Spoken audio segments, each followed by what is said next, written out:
Hey guys, welcome back to my channel. So I haven't done any end of the year videos yet, and I really want to do them soon. But before I kind of get into my best books of the year and worst books of the year and my bookish awards that I like to do and all that kind of thing, I wanted to talk about my goals for 2025 and what my reading goals are going to be for 2025. And I like making goals, but I don't like to make goals that are just too extreme. I think goals are a really healthy thing, and I think that they're great to kind of keep you on track with things, but I also have always wanted to keep my hobbies something that remains fun. I never want to feel too much pressure when it comes to my hobbies. So that's kind of what I was going for when creating these goals. I don't have too many, but I do have some that I want to talk about in this video. So I have 8 goals that I want to kind of get to in 2025. So my first goal of 2025 is to read and find great poetry collections. So I've kind of been into poetry a lot in the past year. So I've always really liked poetry. I've always really liked writing poetry. But I am very picky about the poetry collections that I like. I am so picky, and it's really annoying. And I have found some this year that I really truly enjoyed, and then I also found a lot that I hated, and I also DNF'd a poetry collection. And usually I don't do that. One thing that I tend to do is I tend to gravitate towards more modern looking poetry collections, at Goodwill and things like that. And I've noticed that those are usually the ones that disappoint me the most, because there's a lot of that Insta poetry, the one sentence poetry. I kind of want to look into some older works, maybe some Mary Oliver, or just some poetry collections that are collections from different poets. So you're kind of getting a whole bunch of different, types of writing styles and things like that. I think that would be really fun as well. So I just kind of want to look around, and usually I find my poetry collections at thrift stores. So I'm going to try to just kind of focus in on some poetry collections that I wouldn't normally pick up and see if I like those a little bit more. So my second goal is to read more new releases. Now, this is actually something that I feel is very different from what a lot of people have to deal with. A lot of people say oh, I need to work on my TBR. I'm going to focus on my TBR. But I have the opposite problem. I focus too much on my TBR, which I don't think is necessarily a problem. I mean, it's great that I read, what's on my bookshelves, but for me, I find that by the end of the year, I have hardly read any of the releases that came out for the year. None. I think this year I maybe read 3. So as you guys know, I'm kind of a cheapskate. I don't like to buy books full price, and it's just something that it's the way I've always been. If you've been watching my channel since the beginning, you know I'm kind of a cheapskate, and so I love thrifting for books. But when you thrift for books, you're obviously not going to be getting a lot of new releases. You're going to be getting backlisted books. And I love reading backlisted books, but I just kind of want to dive into some of the new releases by maybe authors that I haven't read before, or books that are getting tons of praise for the year and things like that. I just feel I kind of don't keep up on the new releases, and I just want to be a little bit better about that. Okay, so this next one is going to be one that you guys are going to be so excited about, and this is definitely one that I want to do this year, and I have been putting it off for so long, and I finally have this motivation inside of me to start it. And I think it's always been kind of an intimidating thing for me for some reason, but it is to start Throne of Glass. And I think the reason why I've kind of put this series off is because I feel I have to read all of them back to back.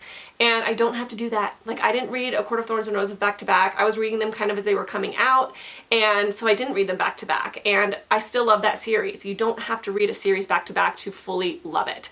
So I'm going to at least start Throne of Glass, even if I only get 3 books read in the series, or even just 1. That's better than none. So that is what I'm going to do, and I'm going to start with Assassin's Blade. I know some people have a differing opinion on how you should read the series, but I think with my reading style, I don't like jumping from present tense to past tense. So Assassin's Blade is going to be first for me, and I think that'll be the best. So I know her first couple books in this series are a little bit harder to get through, but then it starts getting really good by the middle. So I'm excited for it. I'm just, I think, a little nervous. So we'll see, but I've heard such fantastic things about Throne of Glass. Okay, so this one's going to be kind of fun. So this last unhaul that I did, I kind of realized that one thing that I tend to do is I buy books and then I just unhaul them if I lose interest. And there's nothing wrong with that.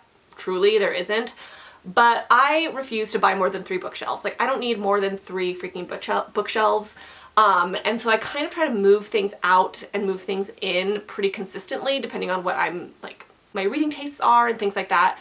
And one thing that I want to try to stop doing this year is just unhauling things that I haven't read yet. There's a lot of books on my shelf that have been sitting on the shelf for years that I read literally 6 years ago, and they're still on my shelf. Those should be going before books that I haven't even read yet, if that makes sense, And so one of my goals this year is to DNF books more. So that's the first step, is to say, you know what, I'm gonna try to read this book. And then if I don't like it and I think it's boring, then I can just shut it and unhaul it. And I want to start just trying these books before I unhaul them, instead of just throwing them in an unhaul pile without ever trying it and just saying, oh, I'm not interested anymore, like I don't want to read that book anymore. Well, how do you know? Like, you don't even know if it's good. Like, what if you read that first chapter and you're hooked? Like, I remember when I read Project Hail Mary, I actually started this book not planning on reading it. Like, I just kind of wanted to see what the writing style was going to be like in this book.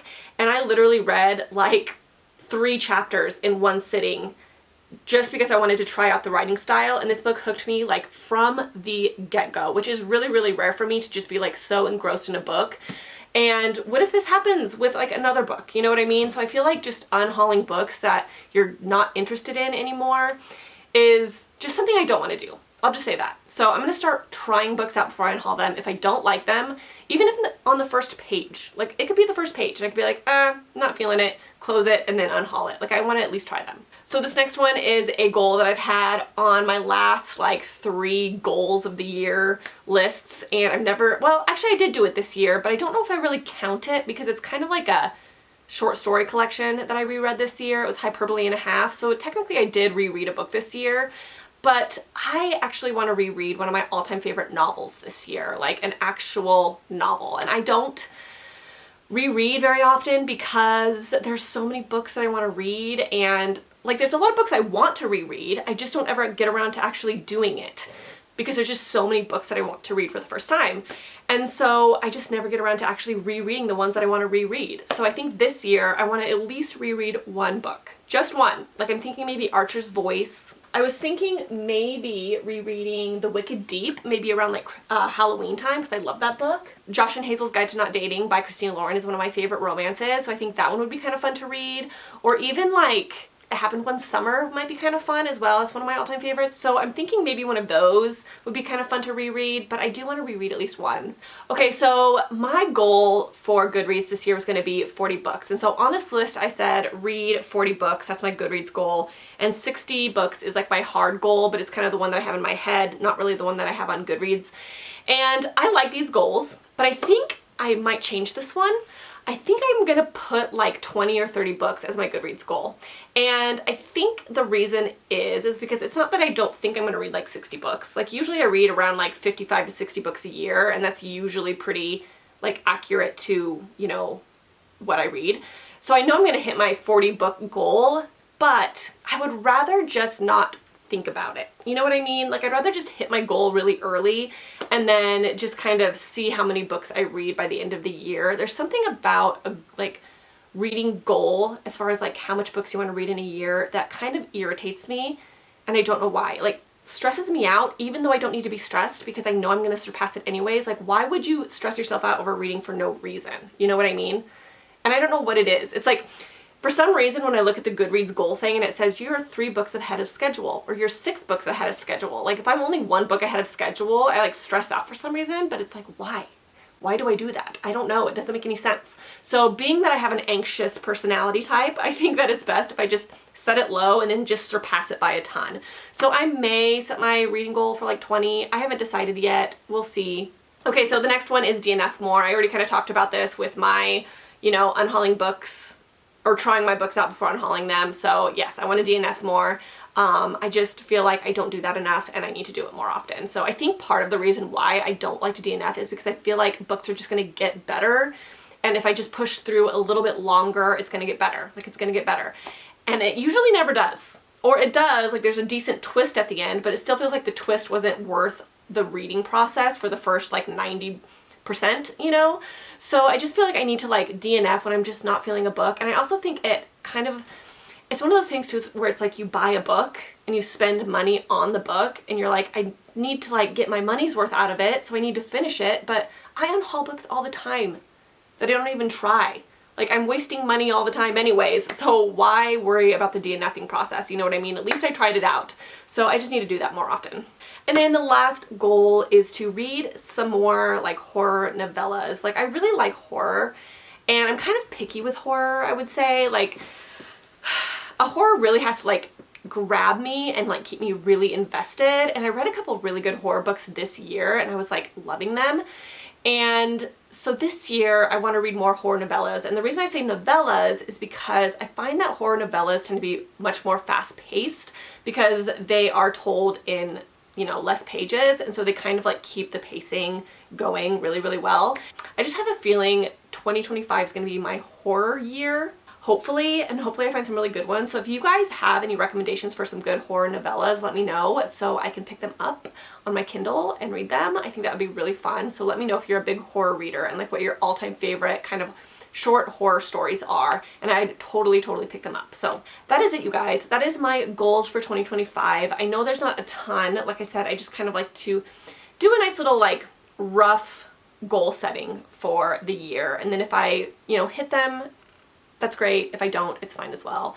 But we'll see if I do most of these. I have a feeling it's going to be a pretty good year. I have high hopes for 2025. So I think that's it, you guys. So I will see you guys in my next video. I think my next video I'm going to film is the best books of 2025 or the worst, one of the two. But yeah, I think that's it, you guys. So I will see you in my next video and I'll talk to you soon. Bye.